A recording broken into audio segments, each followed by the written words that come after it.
She pursued her Master of Arts in Teaching Science and Technology, and later completed a doctorate in Educational Leadership and Management. 2019 to the present, she has been serving as the Vice President for Academic Affairs of the University of the Visayas.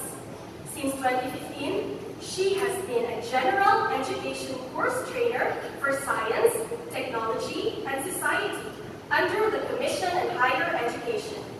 Her expertise and dedication to academic standards also earned her a seat as the member of the Regional Quality Assessment Team. From 2020 to 2021, she was designated as the officer in charge of the Center for Research and Innovation, and in 2021, as officer in charge of the registrar while serving as the institution's chief academic officer. She is also one of the key proponents of the Global English Online Project, a 12.7 million grant awarded by CHED to develop and make English learning materials accessible to learners across the globe. In 2002, she served as the project lead for the university's Gawad de Campion Grand Finalist entry, recognized nationwide for best flexible learning by CHED, Rex Education, and Gawad de Campion. Her dedication has earned her numerous accolades, including the Outstanding Alumni Award and the Leadership Award from UV. She has represented the institution in both local and international academic conferences, co-authored published research, and continues to shape education through her work with CHED and the academic community. Outside her professional realm, she is a loving wife to Aaron Wavy R. Gawens, foster parents to the three wonderful young adults, Minyu, Ella, and Carlo. More than her accolades, she is known for her humility, her commitment to excellence, and her love for teaching. Today, we are truly privileged to hear from someone who continues to raise the bar in educational leadership. Let us give a warm welcome to Dr. Ana Ruth Gabriela Cabuenas. Amen. Yeah, copyright. Thank you, Ms. Parents, and for our Yonsei graduates and the now takers. Good morning, everyone. Good morning.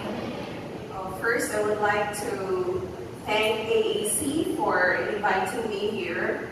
And of course, as mentioned a while back, I am an alumna in this institution. And the Lord has made me an outcome of what we have written there. I was asking a while back my seatmate, Ma'am, naapag where youth begin to serve. Naapag yun, no? So, I must say, wherever I went in the past years, that tagline always yun na ko siya mahinimduman. And every time I passed by in here, I am one of those youth na now serving not only the University of the Visayas, but also the different institutions in the region. So congratulations, AAC. Let's give a round of applause to AAC.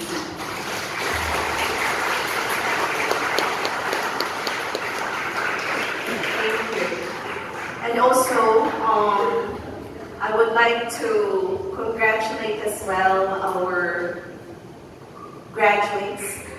When you sung that song, nakailan ko ma'am na I am destined to be here this morning yun. I supposed to have a flight, an appointment in China from April 3 up to April 19. And I was at the, I was really worried. Okay, I have this commitment January pa, and then I prayed, Lord, if we won't get kong ipakomit, there's a way nga makahimogid ko sa akong appointment, and praise God I'm here. Our flight is being moved to another month. So thank you, Ma'am Bardas for not giving up, no, sa pag-kulit na po, a few days na lang, I have to be here. So once again, good morning everyone, to our respected administrators. I don't have to mention your name one by one. And also to all the teachers, the proud parents here. I supposed to bring my dad, but the time did not allow him to be here. So he's at home right now. And also to the guests, and most of all to the graduates of FWA Bungante 2025. Today is very special. We gather here not just to receive your diplomas, but there are three important points for the commencement exercises. First is to reflect. So graduates, this is for you. Second is to inspire. So please help me that after my talk, mangulit mo you're inspired. And of course, to celebrate your success. To celebrate this journey. The journey na nagmarked of what? Determination and faith. I really love your philosophy, the FWA Bungante. And do you feel na naanin nyo ang success karon, graduates? Wala. Who said na I am successful finishing 6 years or 8 years? 1, 2, 3. Uban na doon. Habang kung successful ba sila? Remember, this is a day where we stand victorious. Do you still remember those sleepless nights? Yes, those overcoming those difficult exams. Naghilang kay gamay yung score. Ha? Those roads, nato siya really easy, right? The math, the English, the Filipino, what else? Labi na ka ng, saan na ma'am? The AP. No? And there is this one ka ng atong mother tongue, learning our mother tongue. So, you have conquered all of those. No? That is an example of a child that you overcame. So, I stand before you graduates, not just as a speaker, but as someone who has lived the very essence of what I would like to impart sa inyo karon. Grit and faith. Kinsa may nakamalungon sa ng grit sa Bisaya, babe? Grit. Oh, grit. Kinsa may ng grit? Paglahutay. It is someone paglahutay. Wala sila kapag paglahutay, ma'am. Pagpadayon. Ha? And faith. What is faith in Cebuano? Pagtuo. Pagtuo. No? Pagtuo. Okay. So I was going to tell you a story that you cannot read in any book, so you have to listen well. Okay, so when I was a child, bata pa gito, my father taught me the discipline of resilience. Imagine, he trained me to rise before the sun at the age of 5, 4, 5, 6. Dapat pumatao sa'yo to take responsibility of my duties. Na ako'y duty when I was 5 years old. Mag-limpyo ko sa balay. So, baby, sa may palimpyohon dali sa balay, 5 ang edad, 6. Very good. Very good. And embrace hard work with dignity. So, from him, ikan sa akong papa, I learned that success is not gifted to the fortunate. Siguro, mga dato ako ba diri, no? And it's easy to have your allowance, to pay for your tuition. But from my dad, I learned that it is earned by those who persevere. Atong magpadayon, maglahutay. Those who refuse to surrender. Isag walay balon, dapat dili yun mo. Give up, padayon gihapon. Those who embody the spirit of grit, pagpadayon, and the heart of faith. So, at the age of 6, this is very interesting, I could start a fire with wood.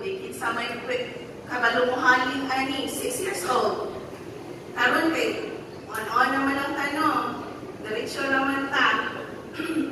By grade 1, I could cook rice out from the wood. Makaluto na mag-rice na nakatawa sila mama and papa kay murag pinagka kayo. And at that same age, I realized something profound. This one is very interesting. I realized na my father needed a job. Kailangan yun sa kong papa o trabaho para makakaon me. He was a man of many skills. Daghan talent akong papa. He's a carpenter, he's a farmer, and he's a welder. And I'm so proud of it. And one fateful day, saan nakaadlaw, nangatawa sila ka akong mama, akong papa, carpenter, welder, but he's a man of many skills. One fateful day, na-notice na ako na there was an ongoing construction. Thank you.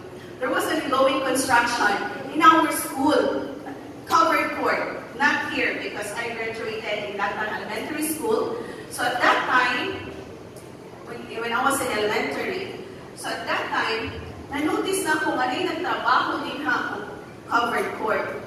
And take note, di ba, I realized na kung mama, papa, kailangan siya ng job. So, that day, without hesitation, I approached a worker dito, well, nagbangag dito sa itong yuta dito. And then, I inquired, I asked him, do you need another hand? Kailangan pa ba mong tama? So, when I was in grade 1, I was 6 years old at that time. So, ang tao, naibulong siya. And then he told me na, tell your father to come. Yung na papa, paaliya. So, I ran home, nidagan ko na nidalik. Madagan naman ang akong mga 5 minutes na siya if you're gonna run away from our school. So, my heart at that time, pounding with excitement. Excited ko kay trabaho akong papa. And breathlessly, I told my dad about the opportunity. That very day, he secured the job. So nakatrabaho akong papa. That moment, I realized na a simple act shaped my understanding of responsibility, of initiative, of never giving up, and what a young child can do to help his father or her parents. So, something like that po, as I grew, life continued to test me. So, daghan pagapon magpagsulat. I graduated here in AAC, but the question loomed, how would I afford college? Gusto ko tanak ko, makakontinue ko sa college. Just like your dream, di ba? Kung nagpasok mo, you want to be a general surgeon, you want to be a lawyer, you want to be a pastor, and all of those. So, the question is, how can I continue? How can I afford? There was no clear path, no visible means to pay for tuition, but I held into one truth. Saman, God would not fail me. One day, I turned to my mother and asked for tuition. Nga nangupaw ako, mama, kanang laong kay ba? Anak yun. We don't have enough money yet. Maugin sa akong mama. And those words were familiar. Familiar naman yun. Hindi nadunggan na nila ako. Dili nagkaroon. I recall nga nakadungog ko sa akong brother who asked the same question. And then, my brother answered my mom na, sige, muundang kong eskwela. Maunay giingon sa akong kuya. So, nakarecall man ko ana. So, I tried giving the same answer. Kaya, when my brother told my mom about stopping sa school, my mom found a way na makabayad siya sa tuition. But the time when I said that, na sige, undang ko ma, my mom told me, undang, di mo na para na ako, para managin mo. Hala. So what would be your Kuan man. Heartbroken. Ano sa dito? Mohilak mo? Mohilak? So yun ako, Mama, that is not for me anyway. That is for you if you're gonna stop going to school. That moment, graduates, was the turning point sa akong life. I realized then and there that no one is responsible for my success but me. No one would hand me a future. I had to seize it. That night, naghilak ko, I cried, I prayed so much dito sa Ginoo. And I dreamt. After atong nag-pray ko, nakatulong na lang ko sa sige hinilak pa. Nga Lord, tabangi gid ko. And I was 4th year high school at that time.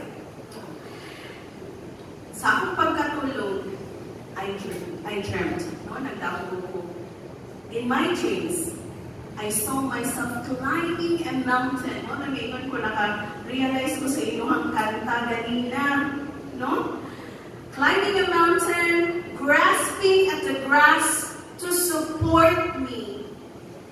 When I reached the summit, ito dyan sa pinakataas, I found a towering building. So pag-abot na ko dito sa taas, nakakita ko dyan kung taas kayo na building. I entered, took the elevator to the highest floor, and stepped into an office. A man sat behind a desk, interviewed me, and I secured a job. That is my dream. I awoke, filled with conviction. I knew then if God is with me, I will reach my dreams. I dreamed that, pila na nakatuig, but that's very vivid to me. And to tell your graduates, God, He was with me, and He will be with me. If God is with me, the same na ako na siya sa inyo. From then, I worked tirelessly. I got a scholarship in the university. I finished my degree without paying in a single centavo. I finished the bachelor's degree in biology because I want to become a doctor. Indeed, nahimo kong doctor, but not in the medical field, but in the education field. So from one opportunity to the next, I never wavered. Promotions came, doors opened, and with each new role, I always ask God, "Nganong ako man? Why me?" When promotions mo abot, "Ngano ako man, Lord? Can I do this?" Yet, I never doubted that He had placed me there for a purpose. So from working abroad, before I don't want to go to other country, pero kung may naangin plano ang Ginoo nimo, there's a way yun na makaadto ka. So, after working abroad, I came back. I want to become an entrepreneur. Pero the school where I graduated invited me to join again. And that time, I became the youngest appointed dean of that university. At the age of 30, I became the first youngest dean of a non-sectarian school. Then after 3 years of serving as the dean, I became the youngest appointed vice president for the academic affairs, which is not part of the family of the owner of the institution. So every step of my journey has guided by faith and built upon faith. So always yun mo yung pag-uo o paglahutan. So graduates, you should hear me now. Life will challenge you. Maybe nindot atong kinabuhi karon. Life will test you. But remember, grit and faith lead to success. Never give up. So as what I have said, sa mga na siyang grit sa Bisaya, paglahutan, pagpadayon, it is the refusal to quit, no matter how many times you fall. It is waking up each day, determined to push forward. Just like my dad said, bisag unsa pang adlaw, dapat mata ka before the sunrise. Kaya walay taong masinso, kung dugay mo, mata. There was a point in my life na yung anak pagkikuha na kung paano, kaya kung ikaw mong mata before the sunrise, bubuan na may tubig. May buwan. But it's not, no? But now, at the age of 40, I realized, I don't kaya na papumpaka. I overcame all the tests sa kinabuhi because of how He trained me.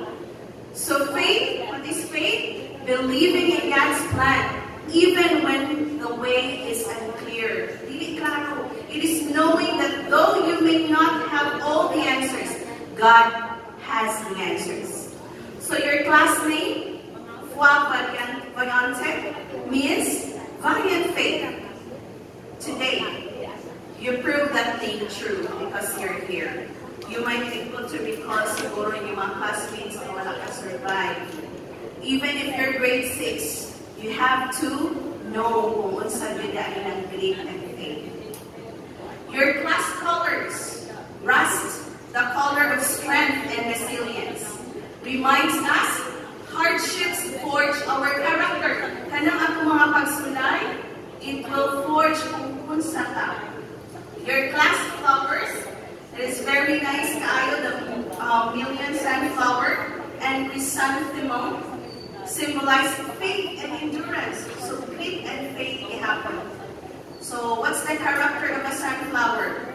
Diba? They turn towards the sun, towards the light. So we must turn towards God. Now my trials, talk to God. Pray. Just as the chrysanthemum blooms even in the cold, so kamo, you must rise no matter the season. Whether it's dark, it's bright, you have to carry on. So as you step forward into the world, carry these words with you. Grit and faith. Paglambutay o pagtuo. Let grit be your engine and let faith be your compass. Dream boldly, never give up. Work relentlessly, trust God, and never, never give up. So congratulations, Fua Valiante 2025. The world awaits you. Thank you.